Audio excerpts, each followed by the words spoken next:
What up? Wade here. Welcome back to the Wade Alters Show. So today what I want to talk about is having a quarter life crisis. Quarter life crisis, millennials dilemma. I'm about to turn 35 here in a few days. By the time you listen to this, I might already be closer to 40 than 30. And that kind of inspired what I want to talk about here. And so what I want to get into with the quarter life crisis is the fact that it's interesting how it used to be midlife crisis when you're 40 or 50, you're over the hill. All of a sudden you realize you're living someone else's life. You got sucked into the rat race. Society told you the life you should live, and you learn from your parents and your teachers. And all of a sudden you go, oh my God, how did I end up here? And you go buy a Corvette or a Harley Davidson, or you cheat on your spouse because you just have to break free in whatever way that you can. And so I think because of the information age and internet, as well as things like, the pickup industry is a huge one, the whole dating industry, and just how the fact that a lot of this information wasn't available so readily compared to how it is nowadays, it leads to that happening more at 25 than 45. And so I see it all the time with clients. I've seen this back from, like I said, as a dating coach, where what happens is, especially in that area, I'll apply this to all of self-help, but something that I've noticed really early on, starting off at 24, 25, is that you get to this point in your early 20s where up until that point, you were really, everyone else was telling you what to do. Your parents kind of were like, okay, here's the path ahead. And you either did exactly that or you rebelled against it, but you were fully sculpted and molded by society, social conditioning, the people around you. And then in your early 20s, all of a sudden you go, okay, well, I want to think for myself now, but you don't know what to think. And that's what leads to the quarter life crisis, because you say, I don't know what I like. I don't know what I dislike. I don't know what is real or what's not real. And then the more you get into self-help, or like I said, the dating context, what happens is, as a guy, you're like, okay, I can transform my personality. I don't need to settle for being an introvert. I don't need to settle for being a pushover. I can get rid of the nice guy or keep that. But on top of that, have a layer of assertiveness, be more decisive, be a leader, and be more attractive. And in business, be more assertive, be a better negotiator, be more cutthroat, be more extroverted, to put yourself out there, shamelessly self-promoting yourself, and learn to have that be your default state and actually embrace it and enjoy it instead of just feeling like it's pulling out teeth or something like that. But what that leads to beneath the surface of all that is the fact that, well, if I can change my personality, well, then who am I? Who am I really? And well, then we go a step further and we go, who is the I that's asking who is I? And you have the Eckhart Tolle being the watcher. And it leads to this really a sense of, I think everyone at some point goes through, man, I don't even know who I am, what to value, what's important in life. And this is the first step in building a bulletproof identity. And so you have to kind of first go, okay, let's break this all down. And a lot of times when this happens, it leads to people kind of being a little bit messed up for a while. I mean, it took me a few months when I went through this process of going, shit, man, well, what is the truth?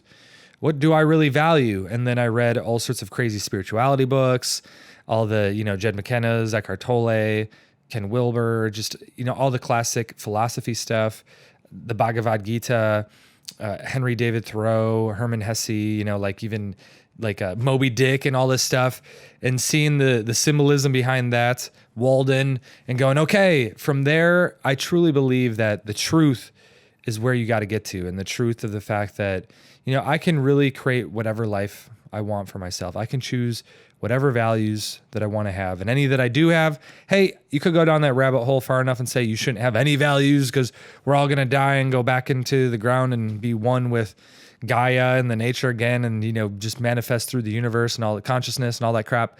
But while we're here on this earth, you got to have a costume to wear. You got to choose something to make life fun and enjoyable. And what makes it enjoyable, hey, that's again another slippery slope, but it starts off really with crystallizing your values. And so that's why I called this the quarter life crisis plus quarterly goals, because I was talking with a client recently and he was really wanted more structure in his life. It's something that was really interesting to me, that the more I got into lifestyle development, life coaching in general, just transitioning out of dating into self-help, is that it led to the crux of the whole work-life balance of, shit, man, I want to go out all the time, but I want to be awesome in business. I want to be able to travel. I want to be able to go to the gym too and be healthy. Also, I want to maybe learn like judo or jujitsu or learn a second language or a third or a fourth. And I got to make sure I have time to read and do self-development. And then, family's important too. And maybe I want to skydive and, James Bond without all the spy shit. And it leads to just this feeling of overwhelm. And it's because people have a very short-term focus. And when you're in your early 20s, you've only lived for less than a quarter of a century. And hopefully you plan to live for 4 to 5 times that amount of time. So you've only really had and especially the first 10 to 15 years of your life, you've never even really had conscious thought. You've never been able to have that conviction of like, I make a decision, I do what I want. We're just kind of living in fear going, I hope I just don't make a mistake and I just want to follow what everyone tells me what to do. So all of a sudden in your 20s, this laundry list goes, through the roof and you go, oh my God, how am I going to get to all this? Not realizing that, decades and decades and decades of time are available for you to really hit a high level in all these things. And if you compare yourself to people that really have a high level of success, the difference is they're usually old. They usually had a lot more time to get there. And so when you look at things on a macro level, this is where I really got the whole spinning plates analogy when I was teaching the Lifestyle Academy, is that what you want to do is you have immersion, you focus on one area, and then you balance the rest. I call it immersion and maintenance. You put the others in maintenance mode. And then again, the quarters come in here where what you want to ultimately do is look about every quarter. What I've realized is that something shifts, something changes. So that's 3 months, whether that's you break up with your significant other, whether that's you get a significant other, they move in, something that happened to me recently, or you just finish a big work project, another thing I did recently, or you haven't spent enough time with friends, or all of a sudden a family member gets sick. Something happens about every 3 months where the top 3 values that you have, they shift. And it's good to go back every couple months and go, okay, how do things look now and how would I need to change them? I feel too often this is the whole, people start those sort of, goals they put in January and they say, here's the goals that I set for myself now. And they almost set them in stone and they make it concrete. And that's not how life should be. You have to be more fluid. You have to be more dynamic. And especially if it's an area that you don't have a lot of success in yet, you need enough data points to really get an accurate idea of what you want to achieve. And so a few examples of this, one, let's say first, my dating life. I tell the story all the time about how I was just following in the footsteps of my mentors and assuming I had to like have full immersion to the extreme to where I did it for a living. My hobby turned into my passion and turned into my career. And I'm going out 6-7 nights a week for years on end, sacrificing everything else in my life, friends, family, health, finances. And in the process of all that, realizing that, whoa, hold on, I forgot the whole reason why I got into this in the first place. What do I actually want here? And so you sculpt and you refine the values as you get more data of what you want. I go, okay, well, this is not what I want. What do I really want? And then you get more clear and you recalibrate. And the same thing happens in business all the time. I see it where somebody goes into business because they want, let's say, freedom. And they're like, you know what, I want to travel and this is what I'm going to do. And they're coming at from the perspective of they think, okay, to do that, I only need $6,000 a month in revenue, which is only a few clients. And, on top of that, I can probably do it in about, 3 to 6 months or something like that. And they dive in, they fully commit to it. And then they look 3 months in and they still don't have their first client yet. And they go, holy shit, this is going to be a lot of work. And all of a sudden you get to that 6K, you're like, man, that 6K, that's revenue. I got taxes to pay. And I got all these other weird little software things like CRMs and autoresponders and stuff. And it's like, shit, man, I need more like 10K. And all of a sudden you get to 10K and the habit has started, things have formed. And all of a sudden you forget the whole reason that you got into it was to have that freedom and to be able to travel. And you kind of just disconnect from that initial reason why you wanted in the first place, which is again, why it's so important to every quarter, go back to the drawing board and say, okay, let me kind of see where things are. Let me calibrate. Was maybe number 1, 2, 3, and which one dropped out, which one came in. And I guarantee one of those always shifts. It might be the top 3, but the one that was 3 goes to number 1, or one that's totally off your radar, like all of a sudden you're neglecting your health for too long. Boom, all of a sudden something happens, you get a migraine, it kicks into the top 3, and you have to make it a priority. And so you really want to look like at it quarterly here. This is another thing, people, they beat themselves up because they say, oh man, I'm just not getting to everything. I'm lazy, I guess. I just, and it's kind of like the person who says, I try to go to the gym 7 days a week and I'm only sleeping 3 or 4 hours a night. And it's just like, no matter how, I guess I'm just not pushing it hard enough or I'm doing the wrong exercises in the gym. And it's like, no, dude, you need to sleep. You need a little recovery here. and you need to be a little bit more patient. And so if you haven't had a crisis yet, I'm not trying to program here saying you need to, you don't need to, but what you do need are to have crystal clear values, to be constantly clarifying your values. Because this really, it dictates everything. If you want to, for me, some of my highest values are a sense of integrity, like having a really strong sense of integrity, authenticity, being assertive, and those sort of things. Well, what are you asserting? What are you having integrity towards? What are you authentic about? It's your values. And to be authentic towards your values, to assert your values, to live in alignment with your values instead of someone else's, including happiness for me is living in alignment with your values. Fulfillment is growing in every value that you have.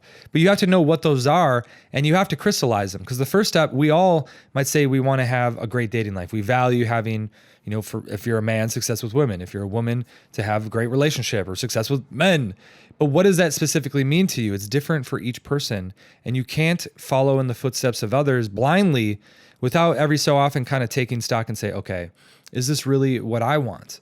It's something continually all the time that I'm doing in business, because there's so many paths to success. There's so many opportunities, and it's literally day by day, the opportunities like come out of the woodwork.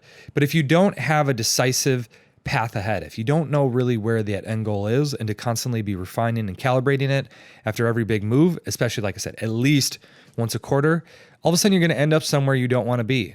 And that's what leads to those hollow victories. That's what leads to that, oh, I thought this was what's going to make me happy. No, the happiness comes along the way. The happiness comes from constantly looking into that and enjoying the journey. And again, what is the journey? What is that life path? It's the values. And especially on my birthday here, it's always one of those sort of introspective moments.